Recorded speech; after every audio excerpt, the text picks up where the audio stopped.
मजीद ऐसे बयान सुनने के लिए हमारे YouTube चैनल को सब्सक्राइब करें। सकते हो, उसके लिए कोई बात नहीं करेगा, उसके लिए कोई डिस्कशन नहीं, उसके लिए कोई तैयारी नहीं। सोचिए, चले आप कहते हैं यार ये दावत इस्लामी वाले मौत पर बहुत बात करते हैं, आखिरत पर बहुत बात करते हैं, बहुत डराते हैं। चलो भाई, हम और आप मौत पर बात नहीं करते।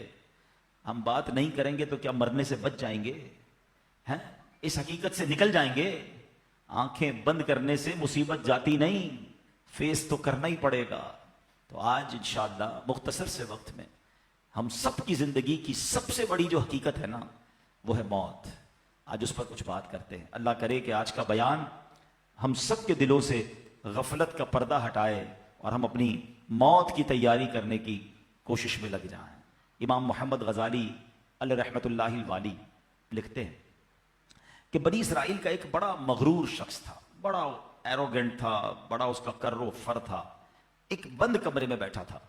अचानक एक शख्स कमरे में दाखिल हुआ और उस मगरूर शख्स की तरफ लपका। तो वो बड़ा तकब्बुर वाला आदमी था, वो बड़ा गुस्से में आ गया और कहता कि तुम हो कौन? मेरे कमरे में आ कैसे गए? तुम्हें आने की इजाजत किसने दी? तुम जानते नहीं मैं कौन हूं?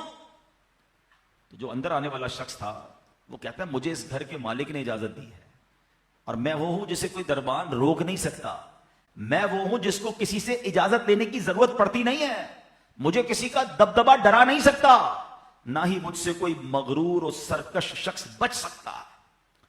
अब जैसे ही ये बातें सुनी ना, तो मगरूर शख्स जो था वो डरने लगा, वो कांपने लगा, वो घबरा गया।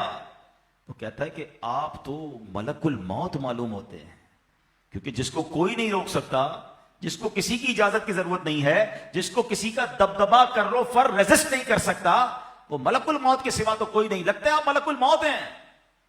तो फरमाते हां मैं मलकुल मौत हूं। अब वो शख्स तो बड़ा गुनाहगार था, वो रोने लगा, चीखने लगा कि हुजूर थोड़ी सी मोहलत दे दें, कुछ नेकियां कर लूं, तौबा कर लूं, अल्लाह को राजी कर लूं, अभी मेरी रूह कब्ज ना करे। हाय हाय, मलकुल मौत फरमाते तुम्हारी सांसें पूरी हो गई हैं, अब तुम्हें कोई टाइम नहीं मिलेगा। अगर तुमने, वो पूछता है हुजूर मुझे कहां ले जाया जाएगा मरने के बाद? फरमाया उस मकाम पर जहां तूने अमाल भेजे हैं, उस घर की तरफ जो तूने तैयार किया। वो शख्स कहेगा हुजूर मैंने तो कोई घर तैयार नहीं किया, कोई नेकी आगे नहीं भेजी।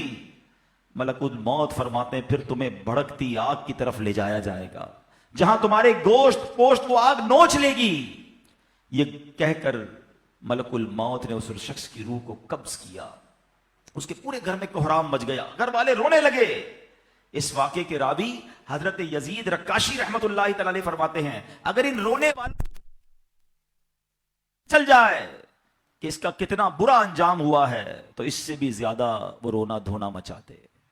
ऐ मेरे प्यारे इस्लामी भाइयों, ये वाकया हम सबको क्या सिखा रहा है कि जब मौत आनी है ना, जब वो वक्त आ जाना है, तो फिर एक मिनट भी आगे पीछे नहीं हो सकेगा, कोई उसको डिले नहीं कर सकेगा, बल्कि जिस हालत में होंगे ना उसी हालत में रूह कब्ज कर ली जाएगी। हमारी मौत का वक्त लिखा है, मकाम भी लिखा है, ये चेंज नहीं हो सकता। मेरा ख्याल है कि इन दिनों के वाकयात में दो ऐसे वाकयात हुए हैं जिसको अगर बंदा इबरत की निगाह से देखे तो बात समझ आ जाती है कि अगर मौत समुंदर में लिखी है तो $2.5 लाख देकर भी बंदा वहां पहुंचता है जहां मौत लिखी है। अगर मौत कश्ती से डूब कर होना लिखी है तो 25-25, 22-22 लाख देकर भी सैकड़ों लोग हमारे वतन से जाते हैं और उनकी मौत यूरोप के समुंदर में जाकर हो जाती है।